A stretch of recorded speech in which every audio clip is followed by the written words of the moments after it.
একদিকে যানবাহনের দীর্ঘ সারি, অন্যদিকে অবৈধ উপায়ে জ্বালানি তেল সরাচ্ছেন পাম্পের কর্মীরা। রবিবার দুপুর ২টার দিকে কল্যাণপুরের সোহরাব ফিলিং স্টেশনের মোটরবাইক ও ব্যক্তিগত গাড়ির দীর্ঘ সারি।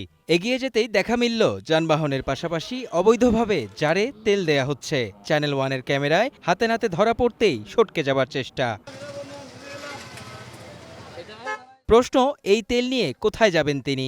কার গাড়ি বন্ধ? আমার গাড়ি। আপনার কিসের গাড়ি? আমার ওই যে মোটরসাইকেল। মোটরসাইকেল?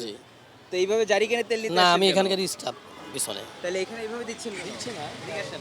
এলোমেলো উত্তর দিয়ে আবারও পালানোর চেষ্টা। তেল সংগ্রহ করতে আসা ব্যক্তিকে থামাতেই সোহরাব ফিলিং স্টেশনের এক কর্মী ঢাল হয়ে দাঁড়ান। তিনি বলেন এই ব্যক্তি তাদেরই লোক। কথার আড়ালে ওই ব্যক্তিকে সরিয়ে দেন পাম্পের সাথে সংশ্লিষ্ট ব্যক্তিরা। পাম্প কর্মী যুক্তি দেখান, হাসপাতালের জেনারেটর চালানোর জন্য এভাবে তেল দেয়া হচ্ছে। অনেক সময় হসপিটাল থেকে আসে, হসপিটালের ওই জেনারেটর চলে হলো অকটেনের, অনেক সময় দিতে হয়, অনেক সময় এই যে বিভিন্ন প্রতিষ্ঠানের এখান থেকে দিতে হয়। এখানে আমরা বাধ্য হয়ে যাই যদি কোনো এখান থেকে এই যে উনি যে নিতে আসছে যদি প্রতিষ্ঠানে আমার কথা শোনেন, যদি ওটা ওনাকে আমরা দিচ্ছি না, ওনারা আমরা দিচ্ছি না ভাই, ওনাকে আমরা দিচ্ছি না। আমার কথা শোনেন ভাই, ওনাকে আমরা দিচ্ছি না, কিন্তু আমরা কি সরাই দিচ্ছি। প্রমাণ দেখাতে নিয়ে যান অফিস কক্ষে, সেখানেও স্পষ্ট কোনো প্রমাণ তিনি দিতে পারেননি। অনেক সময় আমাদের এই যে আশেপাশে সরওয়ার্দী হসপিটাল আছে, তারপরে দেখান না রে ভাই, মুখের কথা তো আমি পঙ্গু বিশ্বাস করব হসপিটাল না আছে।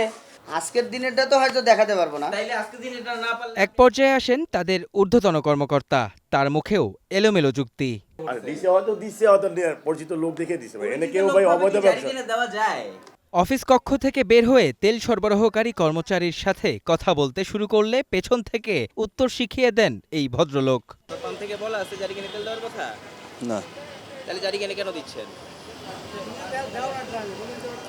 তেল তো দিই না, ড্রামে তো তেল দিই না। দিছেন তো আপনি।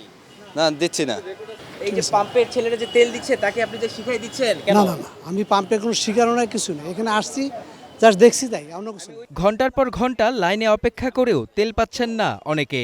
অভিযোগ, লাইন অমান্য করে জারে তেল পাচারে সহযোগিতা করছেন কিছু পাম্পের কর্মকর্তা কর্মচারীরা। পামালা যদি না দেয় এটা তো নিতে পারবে না, কারণ আমরা বাইক নিয়ে এসে বসে আছি ঘন্টার পর ঘন্টা, আর ওরা এসে ডাইরেক্টলি এসে সঙ্গে সঙ্গে নিয়ে যাচ্ছে, এটা তো ঠিক না।